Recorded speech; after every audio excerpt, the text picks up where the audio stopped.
The Toronto Raptors get back in the win column with a big 30-point victory over Trae Young and the Atlanta Hawks at home on Halloween night. And we are back at Scotiabank Arena, the scene of the crime for Raptors today. Akil, Paul Jones, Sherm Hamilton, Jonsey, let's start with it. Fred VanVleet not available for this group. Back soreness, the medical staff decided to put him on ice.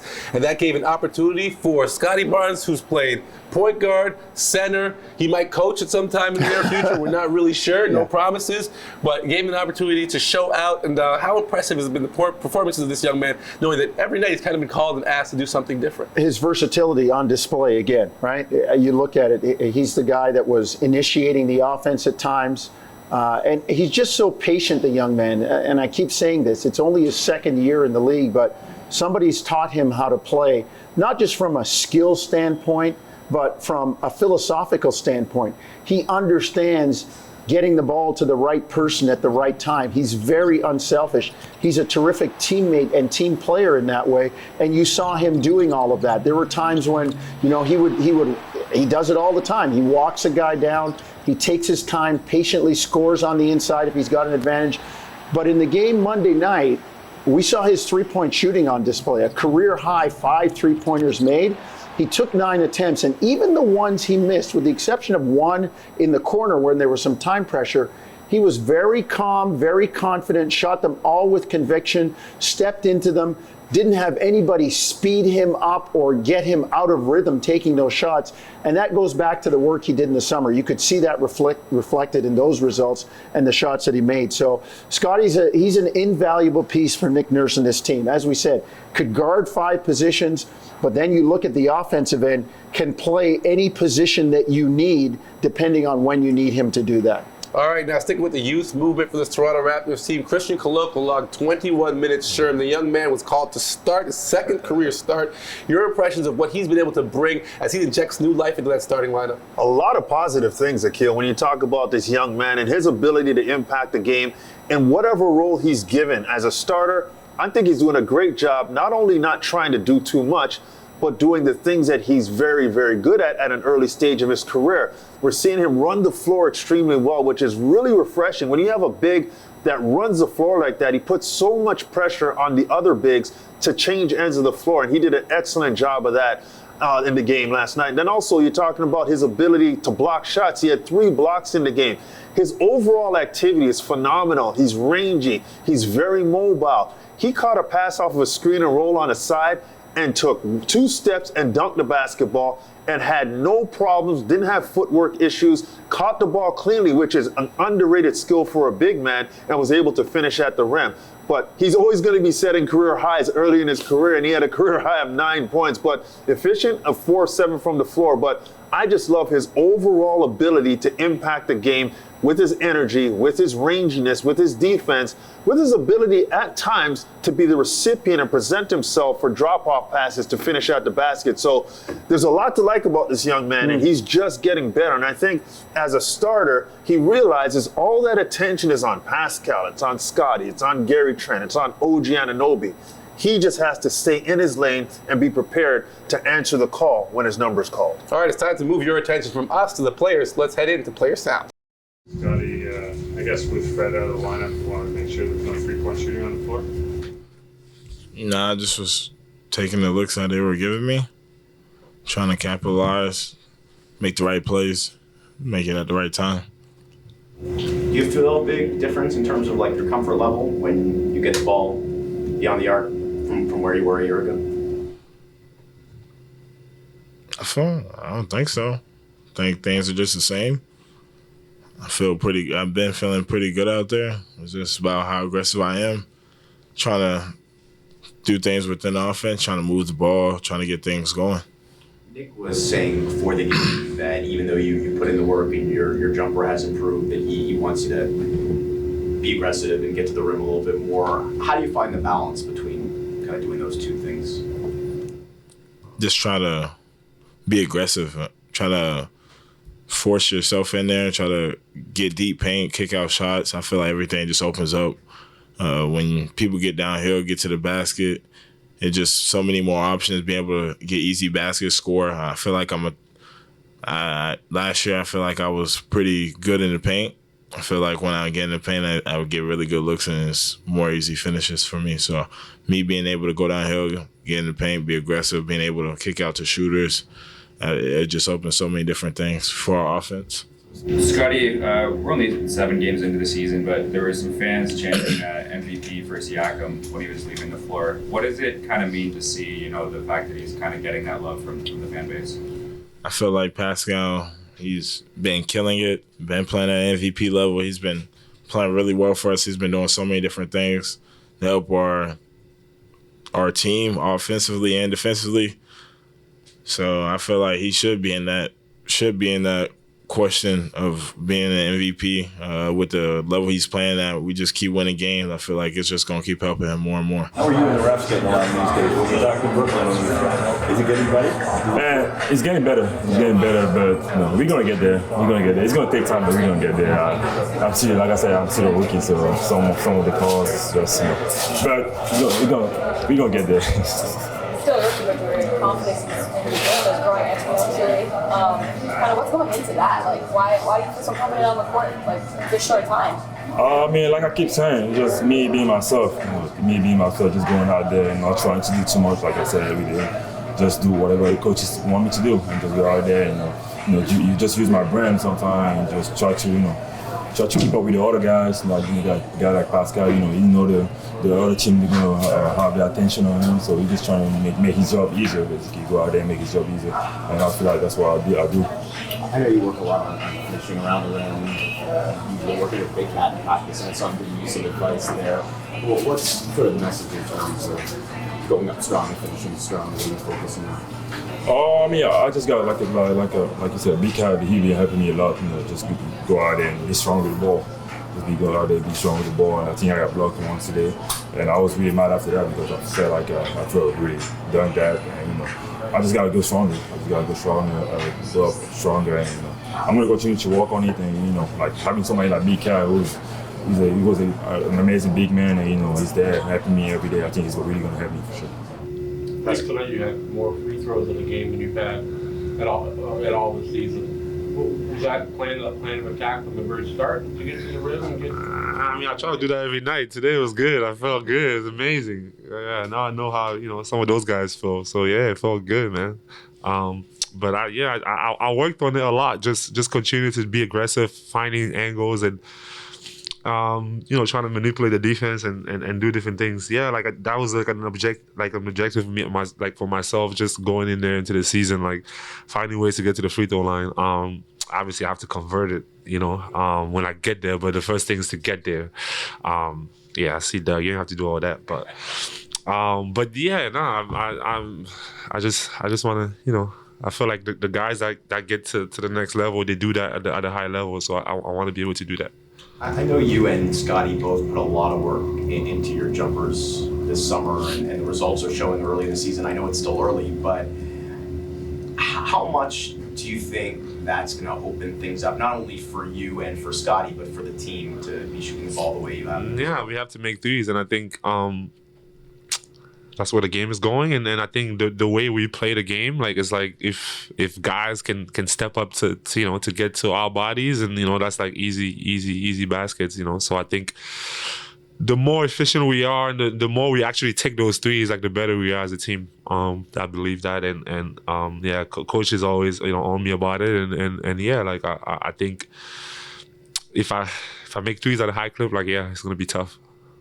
Back at it here on Raptors today, talking family business. And Sherm, let's talk about Adrian Griffin, assistant coach and close friend of Nick Nurse. They said they spent a lot of time last year watching Duke games because there was a special somebody on that Duke roster. That is Adrian's son, and he got a chance to coach against his son. How big of a moment was that for Adrian? I think it's huge from a family perspective. I mean, forget about the basketball side of it. Just think about, we know of a lot of father-son combinations, but the work it takes, the dedication, the sacrifice, the ability to understand the grind of what these guys go through. It's difficult, and you love your son, the son loves your father, and you both are in tense moments at times trying to figure out how the best way it is to navigate this whole path.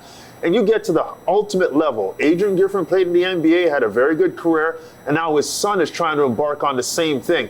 It's a beautiful family moment. It speaks to all the elements of what they can do when they stick together. And for them to be on the same court, basically, Adrian on the bench for the Raptors, AJ playing, it's just one of those things where there's an appreciation, there's an understanding of it's a long journey, it's not done, but this is great culmination of the work that we put in. And then the other side of it is now Adrian Griffin has to scout and game plan and help to try to stop his son from beating his team. So there's a lot of beauty in this situation. And I just tip my hat to Adrian Griffin. You know, it takes a family effort to get a son or a daughter to that level.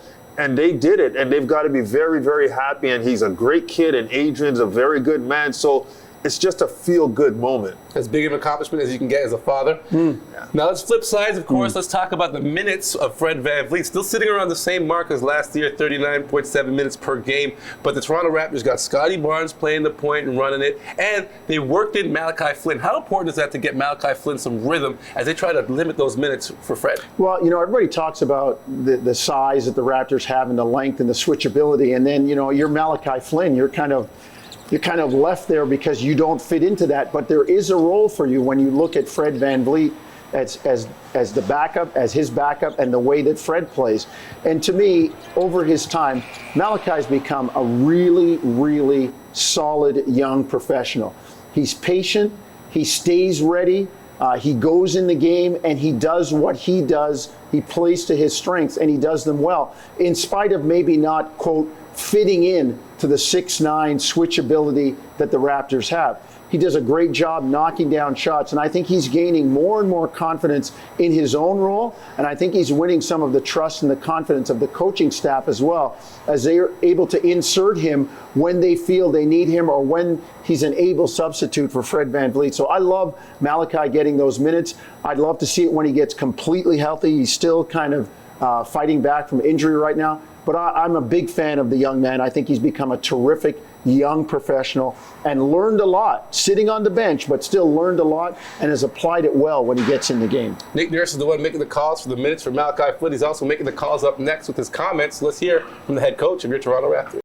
About before the game, that was the challenge, was to challenge every pass, right, and try to keep pursuing every shot as well.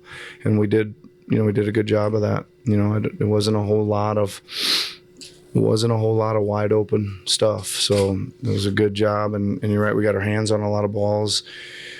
What did we create there? 18 turnovers and probably another half a dozen just abouts, right, where we knocked the ball away and didn't quite come away with it, but it was good.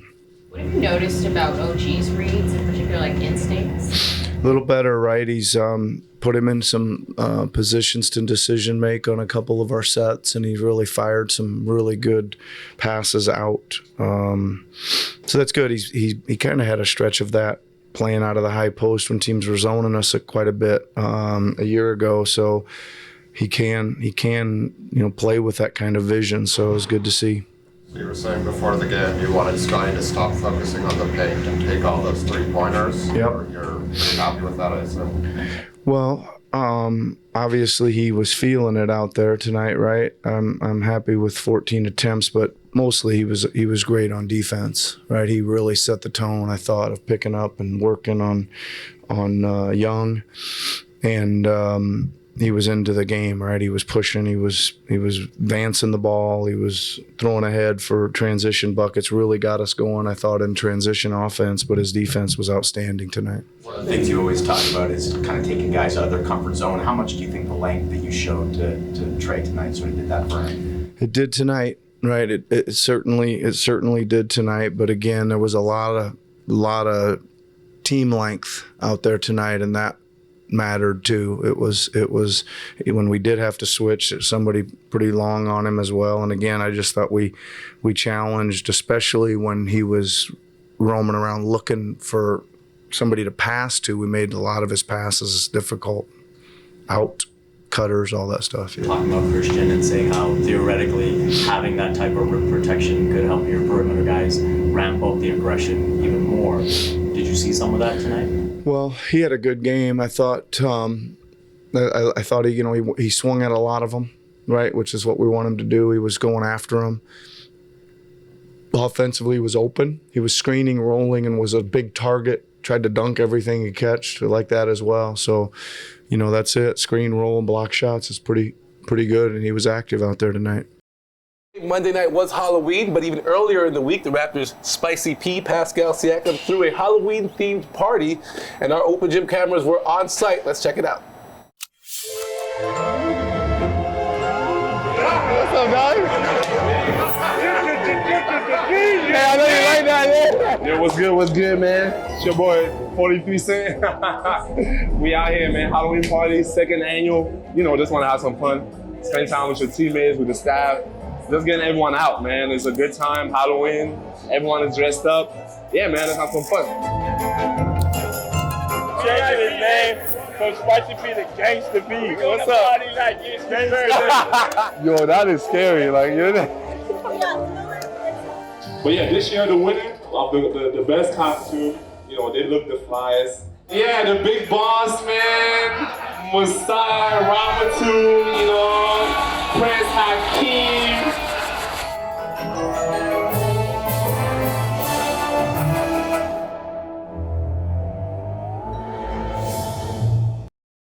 Gentlemen, this modern NBA fans are really concerned with what the players are wearing, so we're going to deep dive into the Halloween costumes. It's all about the social, brother. Yes, it is, and let's check out exactly what the Toronto Raptors are wearing, starting, of course, with Chris Boucher, who I believe this is a Saw-inspired costume. Have you guys seen the film Saw? But that's got some scary clown vibe energy to it, doesn't it? Yeah. That's probably what the opposition sees when Chris comes off the bench these days. All right, then a big shout out to Neo, a.k.a. Juancho, and his version of Trinity. Big Matrix fans in the house? Yeah, and I like the look. It fits him, that kind of, you could see him playing that character. He's an actor, you know that, right? Oh yeah, he's got some credits to his name. Shout out to Adam Sandler and the Hustle crew. And then, of course, Scottie Barnes. This is apropos. It's appropriate because Scottie's always doing work these days. That's the costume I can afford. Yeah, he's always doing work. He's under construction, but he's working people at the same time. So I like that one. It's intriguing. He went with the sleeveless look for that, and then of course King Masai in the Prince Akil joints. Love it. Coming to America, and it's classic. It's classic, and it has like a hidden underground irony to it. Comes to America, makes it big. Like there's levels. I like it. Levels to that costume. Well, I like it. Of course, 43 cents. Spicy Pete taking the inspiration from the man himself, 50 Cent. Are you rating it? I rate it. I love 50's productions. I love power. Pascal, 43 Cent. I like that. He probably doesn't rap like 50, but then again, 50 needs to learn some athleticism. Pascal ain't got no bars. No. Got game though. Okay, I'm afraid to hear Pascal rap. Let's make sure that doesn't happen. Did you see the first pitch by our guy, 50? Yes, actually, you pointed that out to me. Right. I took the footage. So that's why he's in music. Yes, terrible, absolutely terrible. The athlete-rapper crossover, not a common thing. Not a lot of people can pull that off. But let's talk about the crossover of you guys and Halloween. Any favorite Halloween costumes from your years past, Sherm? Wasn't much of a Halloween family like that, but I remember when the NBA had a lockout, I went out as Angry Man. Angry Man? Yeah, angry, unemployed broadcaster. That was my... No more lockouts, no more costumes from Sherm. Done. Jonsey. Like Sherm, immigrant family, there was like, you want to go out and take people's candy? Stay home and do your work. That's what I got. But there was one time they let me dress up as a football player, got to wear the helmet, and some of my buddies saw that, right? And they were like doing the head slap and stuff. I took the helmet off. Costume was, I'm not wearing that again. That's strange. They still do that. That's all the concussion talking. They're still slapping players in the head when they're playing football. Strange. And we're talking the San Antonio Spurs next on the docket for the Toronto Raptors. And Greg Popovich came into this season setting the bar extremely low for his group. Fans thinking of the Victor Wembanyama sweepstakes, of course. And he didn't want anyone to get the wrong idea. Well, it looks like his team got the wrong idea, Sherm. Keldon Johnson and the rest of the group played some amazing basketball, sitting at 5-2. Talk about where he's found contributions and who stepped up in this group. Well, you just mentioned it. Keldon Johnson's done a great job for the Spurs. And again, players want to win. As much as organizations might have different approaches and different ideas of how they want the season to go, players are going to go out there, they're going to play hard, they're going to try and execute because they understand this is their career. When you look at the Spurs, Pop's going to coach them the right way. They're going to share the basketball. They're going to play defense. They're going to play as a collective as opposed to being individuals. But Keldon Johnson's done a good job on his own. Remember, this is a guy who won a gold medal in 2021 with the U.S. Olympic team that Coach Pop was coaching it. So he's got some experience. Pop invested in him, and now we're seeing the fruits of their labor. But I think that he's figured out some things. Number one, he's become a better scorer. He's averaging about 24 points a game. He's still rebounding the basketball. He's still assisting. He's still playing within the team construct. But it's a young team. It's a team that doesn't have much expectations, but they do understand one thing. They're going to play the way Pop wants them to play. And Pop has had a lot of success. And you think about it, it's just form-fitted, a 29th pick. Yep. One of these picks that the San Antonio Spurs know how to make into very good players. Another young player they have the opportunity to do that with. All right, Jonesy, we're going to ask you to put your scout hat on, the Toronto Raptors. They don't get to, earmark a Joel Embiid or a James Harden and funnel or double team. So how does a group like this prepare for a team that kind of follows their model where it's spread out across the board, contributions from most positions? Well, the Spurs are, Sherm talked about it. Pop is one of those old school coaches, those fundamental coaches where, before there was everybody standing behind the line and the analytics and the mathematicians got involved in chucking threes, Pop made sure his teams played the right way. And he's in that mold of those guys. Greg Popovich, Larry Brown, you played the right way. You move the ball. You play unselfishly. And the Raptors are basically looking at kind of a mirror image of themselves, right? Nick Nurse has that philosophy. You got, half a second to decide, play on the catch, drive, kick, swing, rinse, repeat. So they're used to seeing that. And if you ask me, Toronto's got to play to its strengths. Try to put pressure on the ball, try to get in the passing lanes, try to create turnovers so they can get out and score easy baskets at the other end. That hopefully will disrupt some of the offense from San Antonio, but it's kind of like the irresistible force and the immovable object, two teams that are going to play to their strengths, and one strength is going to come out and the other guy is going to have to go back to the drawing board maybe and figure it out where it went wrong for the next time they meet. All right, it's time for the Toronto Raptors to do their Texas two-step as they have the San Antonio Spurs Wednesday night. You can catch that game 8 p.m. on TSN, and also the radio call comes to you from the TSN family of networks. That does it for us here on Raptors Today. Akil, Augustine, Sherm, Hamilton, and Paul Jones, thank you for watching. See you next time.